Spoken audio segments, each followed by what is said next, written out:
What's happening, everyone? It's your boy Tech from TechSource. Welcome to Setup Wars episode 285. So we're about 15 episodes away from season 6, and I think it's only fair to announce the Setup Wars contest. The person who creates the intro for Setup Wars season 6 will take home $200. But also the person who creates the funniest and the most wackiest intro will take home $100. So whether you're good at making intros or not, there's still a chance to win some money. If you guys are interested in participating, make sure to watch the video link below to learn how to participate. But yeah, with that said, sit back and relax, because you know what time it is.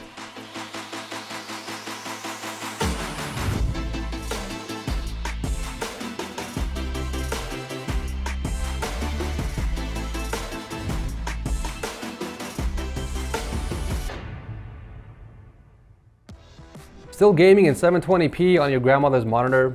Don't you think it's time for an upgrade? The Corsair Xenion is the ultimate gaming monitor that packs a ton of features, like an insane 32-inch Quad HD IPS display and 165Hz refresh rate with a 1 millisecond response time.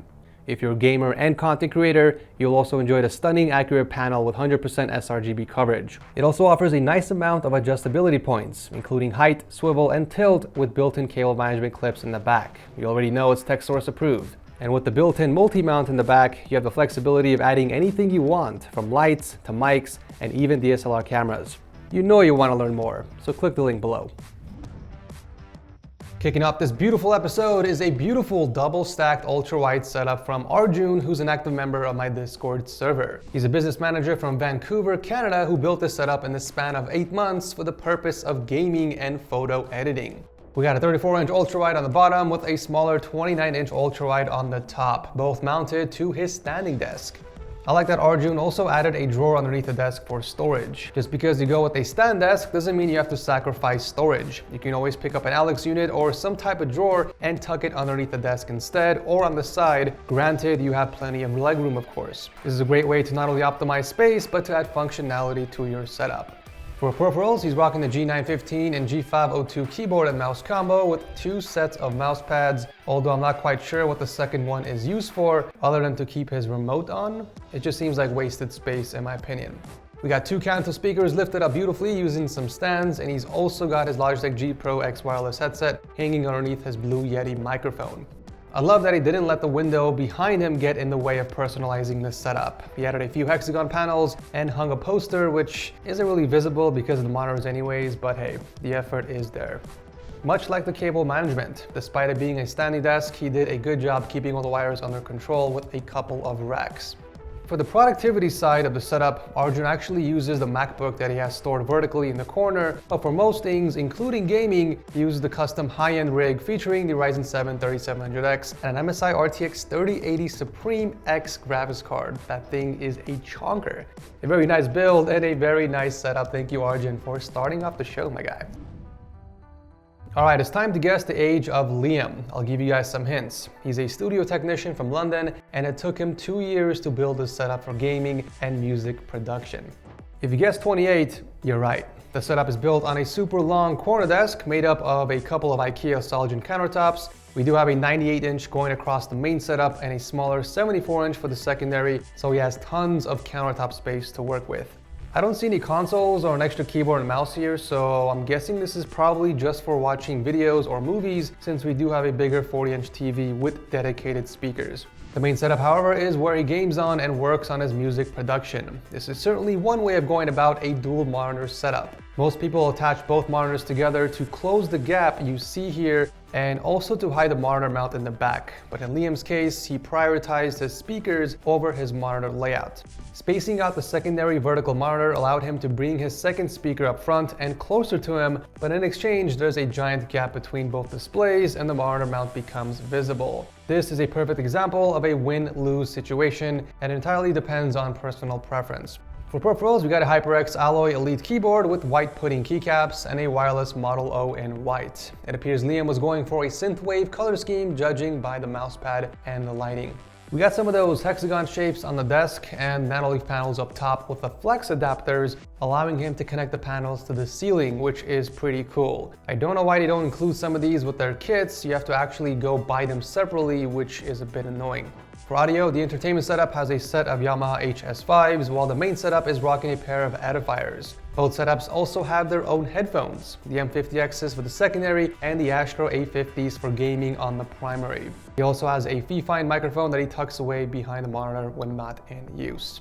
No complaints when it comes to cable management. I do like how all the wires are kept off the ground using a bunch of cable clips and double-sided tape. However, if you used a few cable racks instead, your life would have been so much easier.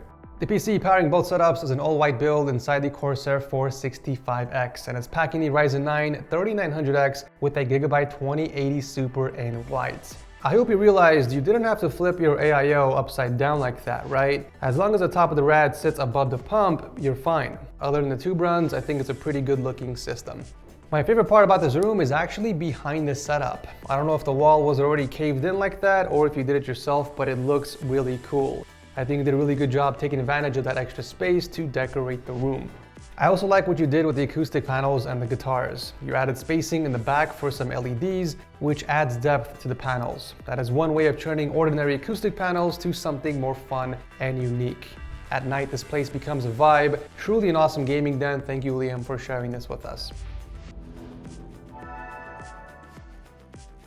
Okay, this next submission is very special to me, and it's also the setup spotlight of the episode for many reasons.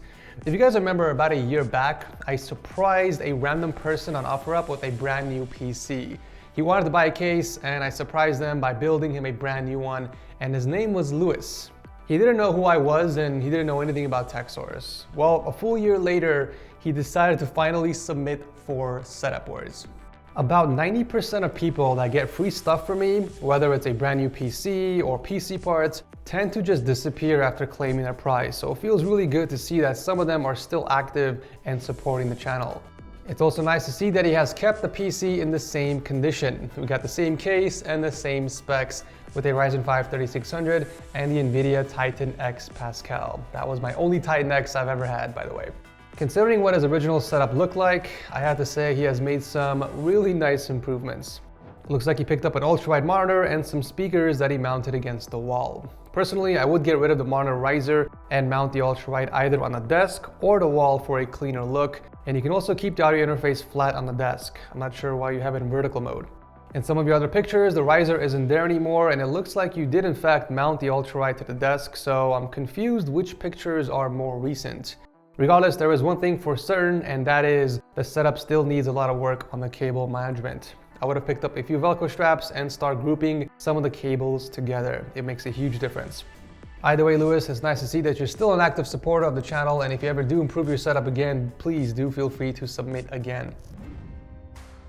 Up next is Alan and his impressive triple display setup. But what's more impressive than the setup itself is the massive collection of figurines behind him. 2 full walls jam-packed with collectibles, mostly from the Marvel and DC universe, with a few Gundams as well. That is very impressive. I mean, this dude even has the gel scene straight from the Dark Knight movie. How is that even a thing? Anyways, back to the setup. So Alan is a master control operator from Canada who built the setup in about 2 months for the purpose of gaming and streaming. Usually when people build their setups within 2 to 3 months, they already have a good idea on what they want. This means lots of research, planning, and budgeting to buy all the setup gear at once. And I gotta say, he did a pretty good job on the execution. We have a super ultra-wide Samsung CRG9 as the main, with a 27-inch vertical and a 55-inch 4K TV up top as an overhead.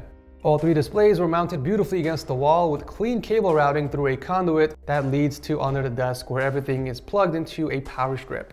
For peripherals, we got a bit of a Stormtrooper vibe going on with a Black Widow light TKL and a Death Adder Essential in white. I would have loved to see more of a commitment on the black and white color scheme. It almost feels a bit incomplete in a way, especially with the carbly countertop. I feel like white Alex units would have looked nicer, or maybe even a black and white theme wallpaper to really sell that color scheme if that's something you're into. I mean, it's obvious you like the colors, otherwise you wouldn't have gone with that for your peripherals, your chair, and your PC case, right? Hell, you don't even have to buy new Alex units. You can just skin a few of the drawers in white. I've seen it done a bunch of times in the show and they turn out looking amazing. Oddly enough, the setup doesn't have any headphones, just a pair of Bose Companion 3 speakers, which fit nicely underneath the ultra-wide. Something tells me you picked those up specifically because of the size. If so, this is another example of settling because of constraints. He's not able to buy bigger and better sounding speakers due to limitation of space. Finishing up with a custom PC built inside the Corsair Crystal Series 680X. We got an i5 10600K with an RX 6900 XT. I truly believe that if you committed a bit more to the white on black theme, this setup would have looked so much better. But regardless, this is one hell of a battle station you got here. Thank you, Alan, for sharing this with us.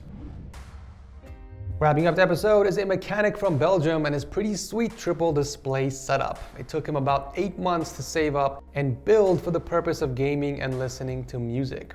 We got 3 different 21-inch monitors mounted against an old tabletop he painted in white, and that's being supported by 2 IKEA Kallax shelves. I gotta say, it's a bit refreshing to see something different compared to the usual Alex units. From the front, they look really clean and minimal, but if you look at them from an angle, then you can see the open shelves. It's kind of cool, actually. We got the Corsair K70 RGB M2 with HyperX pudding keycaps and an M65 RGB Elite mouse with a Trust controller that's connected to a charging cable underneath the keyboard. Very smart placement for the cable, by the way. You can just tuck it away when you're not using it. For gaming, he puts on the HyperX Cloud 2s, but for listening to music and media consumption, he relies on the Pioneers that he painted in white and mounted against the wall. I would try and tilt the speakers more towards you if you can, but otherwise, very nice job on the placement. There's definitely freed up extra space on your desk. Okay, so I do want to point out the boom arm location because I think it's very underrated. Most people tend to clamp the boom arm to the edge of the desk because it's the easiest and most common method. But the grommet method is also very effective depending on your setup's layout. In Rob's situation, for example, he technically had space to clamp it on the edge of the desk, but decided to drill a hole and use the grommet method instead, which I think made the most sense here. With this, he's able to bring the mic out from underneath the monitors to an optimal location without interfering with the monitors since it expands from the bottom. Underneath the setup, we can see 3 more subs and really clean cable work. I've never seen these raceways before, and I love how they have end caps covering the holes for a much cleaner look. I definitely have to grab some for myself. Unfortunately, due to the spacing of the monitors, it does block off a portion of the gaming PC, at least when you look at it directly from the front. It's a good looking build, packing the Ryzen 5 5600X and an NVIDIA RTX 3060. But a very nice setup indeed. Thank you, Rob, for sharing this with us. And that will do it for today's video. As always, make sure you guys comment below. Let me know which of these setups was your absolute favorite. And if setup wars are making your Monday just a little better, maybe consider tossing a like before you head out. If you guys are new here, consider subscribing because I do host setup wars every Monday. Thank you so much for watching, and I'll see you very soon in the next one.